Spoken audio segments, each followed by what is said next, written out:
বকটুইয়ের ভাদু শেখ খুনের ফের সাক্ষ্য গ্রহণ শুরু হলো বীরভূমের রামপুরহাট মহকুমা আদালতে। প্রায় 2 বছর 4 মাস পর এই মামলার সাক্ষ্য গ্রহণ শুরু হয়। আজও রামপুরহাট মহকুমা আদালতে দ্রুত নিষ্পত্তি সম্পন্ন আদালতে জেলা অতিরিক্ত দায়রা বিচারকের এজলাসে এই সাক্ষ্য গ্রহণ হয়। কার কার সাক্ষী ছিল? আজকে দুজন সাক্ষী ছিলেন, একজন মিস্টার সুরজ তিওয়ারি ছিলেন, আরেকজন তেবিলা বিবি ভাদু শেখ, যিনি মারা গেছেন এই ঘটনায়, ওই ভাদু শেখের ওয়াইফ, ওনাদের সাক্ষী ছিল। তো সুরজ যিনি ছিলেন তিওয়ারি, উনি প্রসিকিউশনকে সাপোর্ট করেছেন। উনি সব সিসিটিভি ফুটেজ, ভিডিও এইসব সিবিআইকে যেগুলো দিয়েছেন সেগুলো প্রমাণ করেছেন। যা আমি দিয়েছি সেটা হ্যাঁ, উনি সব পুরোপুরি সাপোর্ট করেছেন। আচ্ছা, আর টেবিলা বিবি যে ওই যে বলছি আমাদের সে কথা হচ্ছে না, ফাইট ফর জাস্টিস এখন চলছে, সবসময় চলেছে, এই কেসেও চলেছিল। উনি হোস্টাইল হয়েছে, উনি কারুক্ষেই চেনেন না, এমনকি ঘটনার সময় তো উনি সত্যিই ছিলেন না, পরে ভিডিওতেও নাকি উনি কারুক্ষে চিনতে পারেননি। ঘটনার সময় উনি ছিলেন? হ্যাঁ, উনি কোনো আসামিকে চেনেন না, কারুক্ষে দেখেননি, কিছু জানেন না। ওনার স্বামী কী ব্যবসা করতেন উনি তাও জানেন না। টেবিলা বিবির তো স্বামী মারা গেছে। হ্যাঁ, ওনারই স্বামী মারা গেলেন, উনি চেনেন না কারো। সিসিটিভি ফুটেজ দেখো কোনো কিছু উনি বলছেন আমি দেখিনি সিসিটিভি ফুটেজ। সে সময় তো 164 হয়েছিল মনে হয়। না, ওনার 164 হয়নি। ওনার সিবিআই রেকর্ড করেছিল স্টেটমেন্ট। উনি বলেন সিবিআইকে বলিনি। আর ঘটনা কি স্বীকার করেছে যে কোনো কিছুই না, উনি কিছুই জানেন না। ওনার স্বামী যে মারা হয়েছে সেটা কি বলেছেন? হ্যাঁ, সেটা বলেছেন, উনি পরের দিন খবর পেয়েছেন। সেটাও যে স্বামী মারা গেছেন সেটা পরের দিন খবর পেয়েছেন। কিভাবে মারা গেছে সেটা কিছু না, উনি কিছুই জানেন না। উনি তো একসময় ফাইট ফর জাস্টিস করেছিলেন, এই তো ফাইট ফর জাস্টিসের রেজাল্ট হচ্ছে। ওনারাই বলছেন না, we are actually fighting for justice. দেখা যাক কি হবে। ফোন হলো, তার কোনো অভিযোগ নেই ওনার? না, ওনার কোনো অভিযোগ নেই। উনি কারুকে চেনেন না, উনি জানেন না, এমনকি কে মেরেছে পরেও শোনেননি, আজ পর্যন্ত শোনেননি। স্যার, কি মনে হচ্ছে এর আগে যে 10 জন মারা গেল সেক্ষেত্রে একই বিষয় আপনি হোস্টাইলে শব্দটা? হ্যাঁ, ওই একই দুজনের মধ্যে, দুই পার্টির মধ্যে কম্প্রোমাইজ হয়েছে যে তোমরা আমাদের কেসে বলবে না, আমরা তোমাদের কেসে বলবো না। চাকরি বাকরি সব পেয়ে গেছে, গভর্নমেন্ট কম্পনসেশন দিয়ে দিয়েছে, ওদের আর কিছু দরকার নেই। জাস্টিস দূরে থাক, ওনাদের কাজ সিদ্ধি হয়েছে, এইভাবেই জাস্টিস হয়। তাহলে স্যার মামলার ভবিষ্যৎটা কোন দিকে এগোচ্ছে? ভবিষ্যৎ এখন বলতে পারবো না, এখন সবে 6টা সাক্ষী হয়েছে, আমাদের আরও অনেক সাক্ষী আছে। আমরা পুরোপুরি we are fighting for justice. Sir, কতজন সাক্ষী আছে এই মামলা টোটাল? এই মামলায় 60-66 জন সাক্ষী আছে।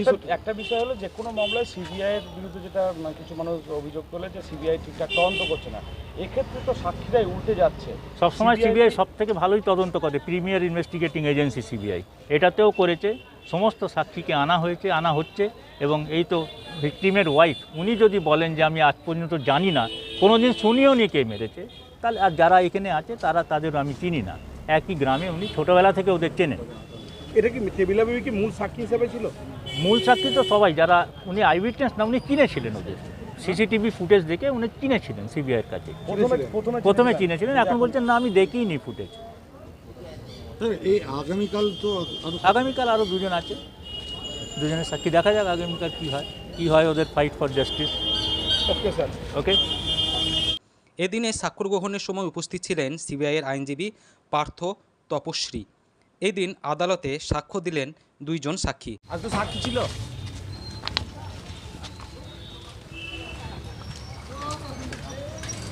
দু সালের 21শে মার্চ তৃণমূল কংগ্রেসের উপপ্রধান ভাদু শেখকে গুলি করে ও বোমা মেরে হত্যা করা হয়।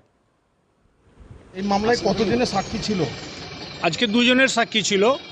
আজকে ঘটনাস্থলের সামনে যে সিসিটিভি ক্যামেরার ফুটেজ সিবিআই কালেক্ট করেছিল, সেখানে যার সিসিটিভি ক্যামেরা, সেই বাড়ির সুরজ তিওয়ারি বলে, যিনি ওই বাড়ির মালিক, তার আজকে এভিডেন্স ছিল।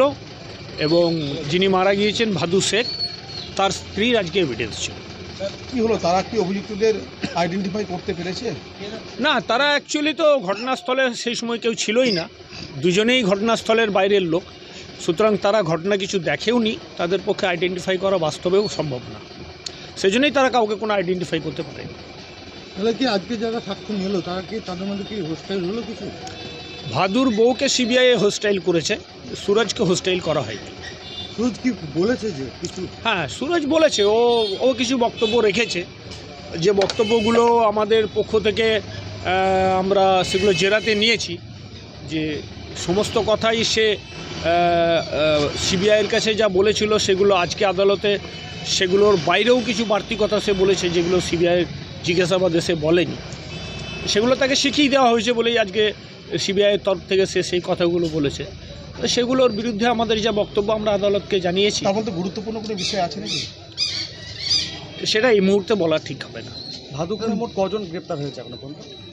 ভাদু খুনে এখনও পর্যন্ত 7 জন ট্রায়াল ফেস করছে, একজনকে চার্জশিট থেকে বাদ দেওয়া হয়েছে, 8 জনের মধ্যে থেকে 7 জনই আছেন গ্রেপ্তার হয়েছিলেন যারা। আজকে কজনকে নিয়ে আসা সবগুলোকেই নিয়ে আসা হয়েছিল, 7 জনকে। 7 জনকে, প্রত্যেকটা আসামিকে। ভাদু মূল যে স্ত্রী, ভাদুর যে স্ত্রী, সে তো হোস্টেল গেল, তাহলে মামলার ভবিষ্যৎ কি মনে হচ্ছে? দেখুন, মামলার ভবিষ্যৎ দুটো জায়গায় দাঁড়িয়ে আছে। একটা হচ্ছে পারিপার্শ্বিক পরিস্থিতির উপরে যা আসছে তা, আর দ্বিতীয়ত হচ্ছে যারা কেউ ঘটনায় আসামিদেরকে চিনতে পারে কি না এটার উপরে। তো যারা আজকে এখনও পর্যন্ত সাক্ষী হয়েছে তারা আসামিদেরকে কেউ চেনেও নি বা দেখেও নি। আর সিবিআই চেষ্টা করছে যে সার্কামস্টেন্সিয়াল এভিডেন্সটাকে স্ট্রং করা। তো দেখা যাবে আগামী দিনে কি দাঁড়ায়। কতজনের সাক্ষ্য হবে? সিবিআইয়ের চার্জশিটে সিবিআই 63 জনের নাম উল্লেখ করেছে, 63 জনেরই সাক্ষী হয়তো ওরা দেবে, সেটা তাদের ব্যাপার। Thank you.